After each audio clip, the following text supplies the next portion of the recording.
Hello, hello, hello. Hello. How are you? I'm great. How are you? I'm great. I'm Nicole. I'm a reporter here at the Garnet Report, and I'm really excited to talk to you about your music. Same here. Hi, Hi. Nicole. So for everyone joining us, I am here with Max Ray. Super exciting news. Her new EP comes out tonight at midnight. So first thing I want to ask you is your new EP, Live and Learn. It comes out tomorrow. How are you feeling so close to the release? I have like the excited, nervous jitters, butterflies in my stomach. For sure. This is your debut EP because it's been singles so far, right? Yeah. Right. It's my debut EP, and I'm like, again, I'm just like so nervous and also like super excited. So tell me about like the creation process for this EP and how you went about, creating these songs and putting them together. Yeah. So I'm from the States, of course, but I, for the first time, wrote this EP in London, of all places.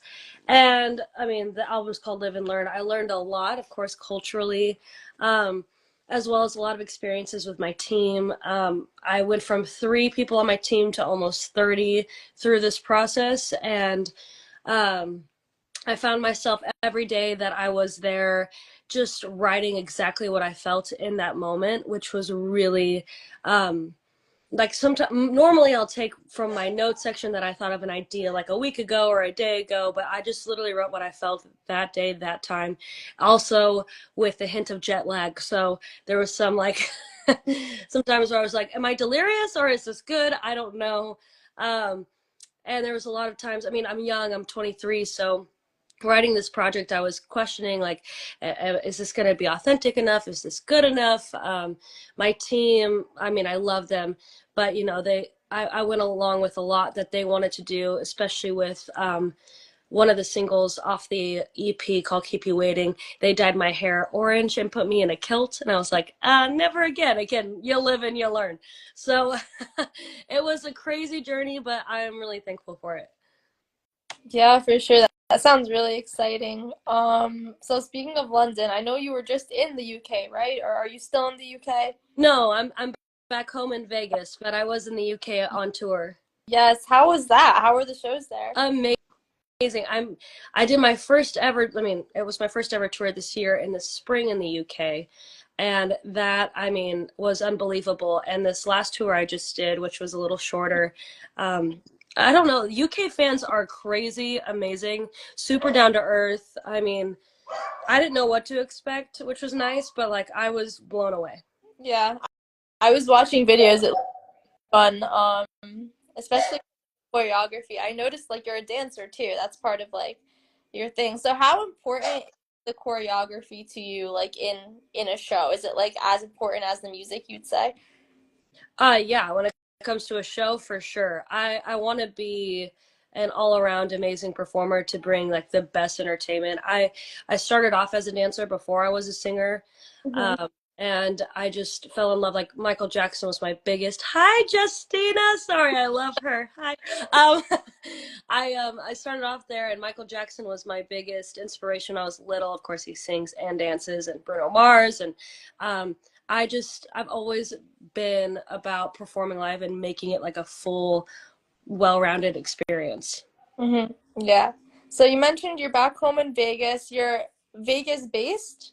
Yeah, Yes. I'm Vegas based now. I mean, I've moved around. I've been everywhere, but I live in Vegas now. Amazing. So how do you think like where you're from or like where you are like impacts like the art that you make? A lot. I mean, I'm from the West Coast, and I've lived in the East Coast of the US. I've lived in Atlanta and Nashville, and it's just very different. I think where you come from, I don't even know if you can really even describe it. It's kind of hard, but it's just very astronomically different. I think that there's a lot more. I mean, because I even went to high school in the West Coast and on the East Coast. I've found in the West Coast people are a lot more blunt to your face. Like, will tell you how it is. And the East Coast will just say it behind your back. And like, I've learned like I think a lot of my vulnerability and like I can easily go into a writing studio or and just be like, yeah, so this is how I feel. This is what I've gone through. I really don't like I'm just kind of really blunt like that. So I think that also comes from where I come from and helps with my writing too. Other Mhm. than in New York, they are blunt too. I know that one. Blunt's yeah, New York's a whole other. That's a whole other thing in of itself. Yeah. You just finished your short tour in the UK. Do you have a dream tour destination? My dream venue is, and it's probably super cliche, but Madison Square Garden. I'd Or- love to sell that out one day. That's a goal. Oh, Brayden, he's an Australian fan. Oh, Hi. cool. You Yeah. have you been to He's Australia? no, I really want to. One of my best friends lives there, but he's been like following me and my journey since I was like 13, 14, 15. Like he's a true super fan and I love him. I'm glad he's here. I haven't seen him in a while. That's Sorry.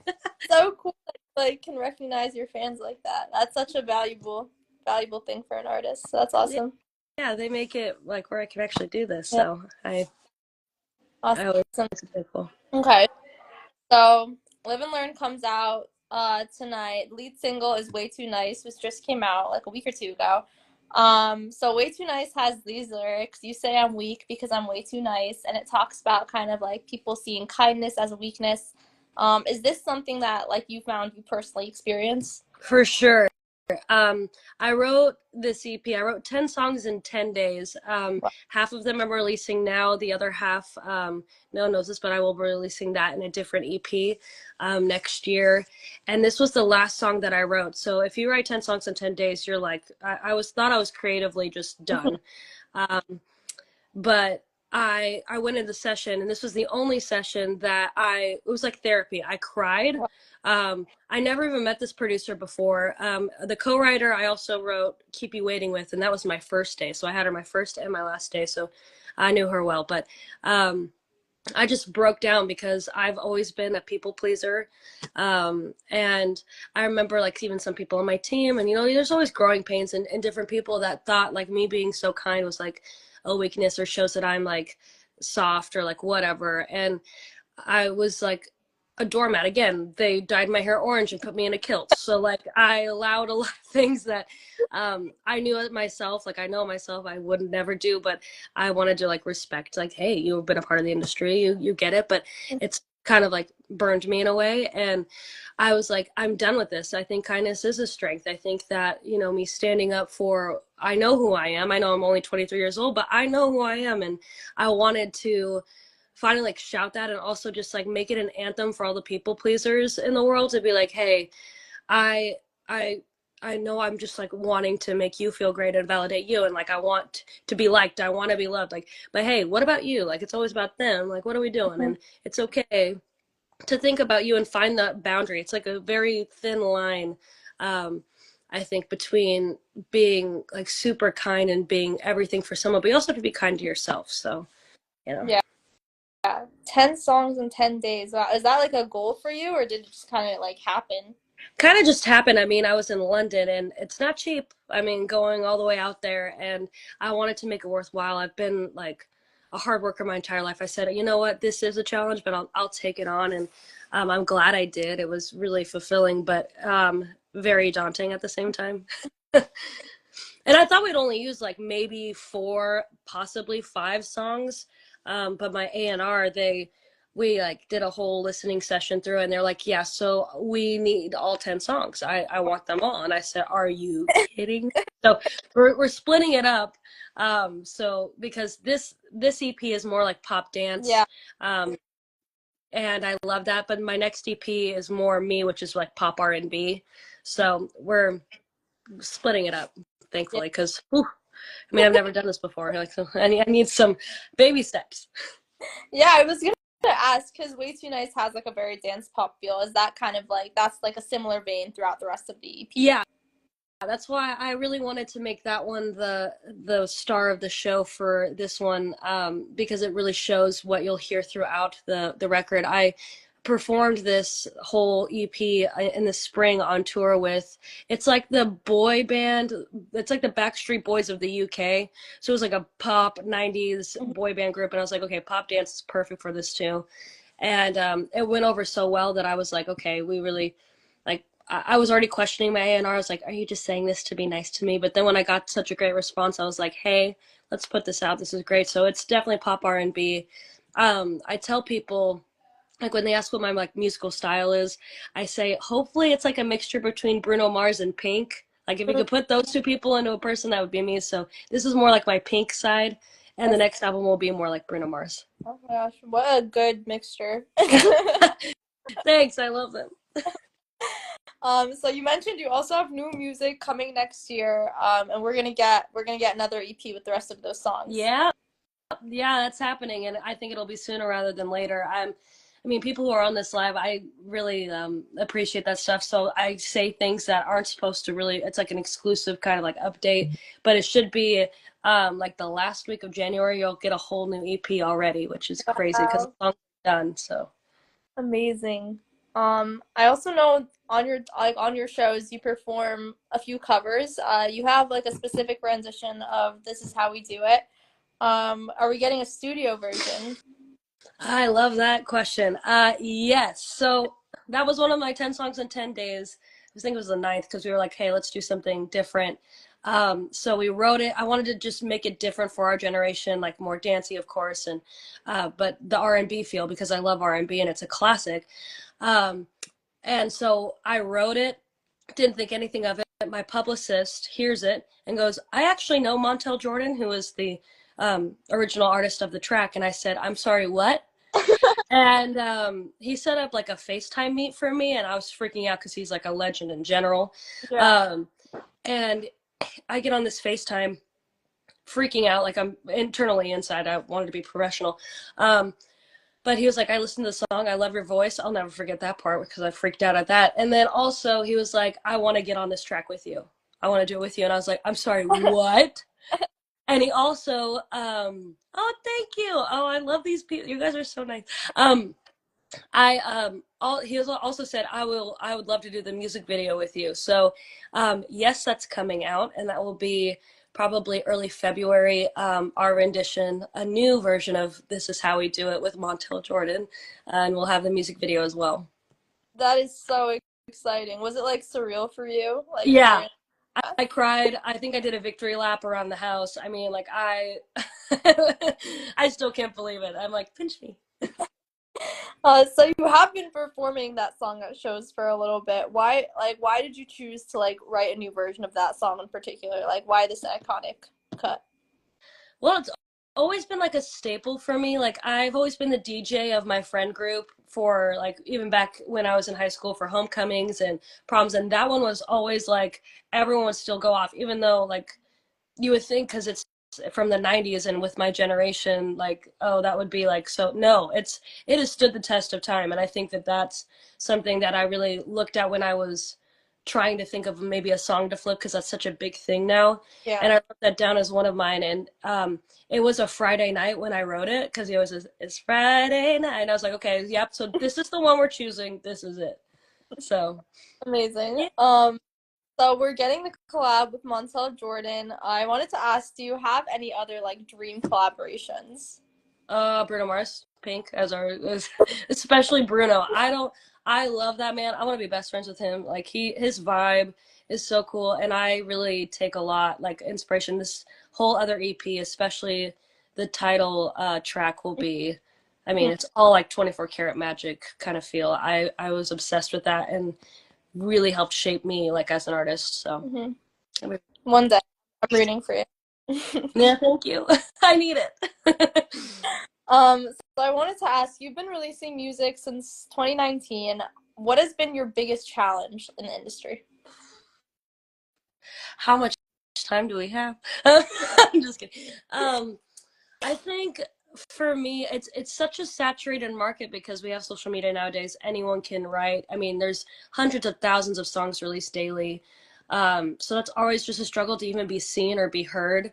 Um, but I think like just like internally with me, I've had a lot like, and this is again, I'm just giving you all this exclusive stuff. One of the songs on the next album or EP is called Prove You Wrong. I've had to prove a lot of people wrong because they thought because of my age or like what I've gone through. Like I almost they were waiting for the other shoe to drop with Yeah. me. Uh, and I've always had to prove people wrong. Like, oh, she can't do this, she can't do that. Like, I even, because I started with like 90s producers, like I'm not a skinny twig, like, and good for you. I'm glad that people are like, it's great, but like I'm a curvy girl. I'm more like, and they're like, well, you'll never make it, or stuff like that. And I'm like, no, that's not it. And this is a totally different day and age, and I'm super in shape. I'm a dancer. I remember when I was 15, like I was a ballerina. I even did point, and I had to like get 5 toe surgeries because of it. And my quads, like, they're not as big as they once were, which I wish, like super muscly. But they were at that time. And a producer came up and was like, "You're fat in your legs. You need to lose 10 pounds." When I was 15, and I was like, "I'm sorry, what?" I think as women, like, there's, and especially in this industry, like, they have something to say about your image, something to say about your voice, something to say about who you are. And that's always been, like, I think my biggest struggle, but I think that's something that a lot of people can relate to. So I think on the next EP, Prove You Wrong, people like that, and we can relate together. Well, thank you so much for sharing. My final question is, do you just have any final messages to fans or people who are going to be listening at midnight? I first and foremost want to say I love you all, and I also love you and thank you for having me on your show. This is means the world to me. This is the first time I've done like an Instagram live interview. This is fun. It's only Um, like the Garnet report that I've conducted them. I didn't even know these existed. Me neither. Hey, welcome. I'm right there with you. And even these people who are you guys watching me, like, and Braden and Justina and all of you my new friends and new fans, I'm so thankful that you're even taking the time. There's so much. You could be scrolling on TikTok. You could be doing so many other things, but you're here with us. And I just want to say I see you, and I'm so grateful. And I just hope that through my music and what you hear even tonight, um, this year has been a rough year for me, and this music was my therapy, and I'm hoping that this music could be your therapy too, and we can all just connect. And when you can relate to someone, you feel less alone. So I hope that tonight, like, maybe if you listen to my music, you feel less alone, and know that someone sees you, and that would be me. Amazing. Thank you so much. This is Max Ray. Live and Learn out tonight. Listen, stream, and yeah, thank you so much for coming on here. It was such a pleasure talking to you. Thank you so much. Amazing. Good night, everyone. Good night. Bye, guys. Thank you.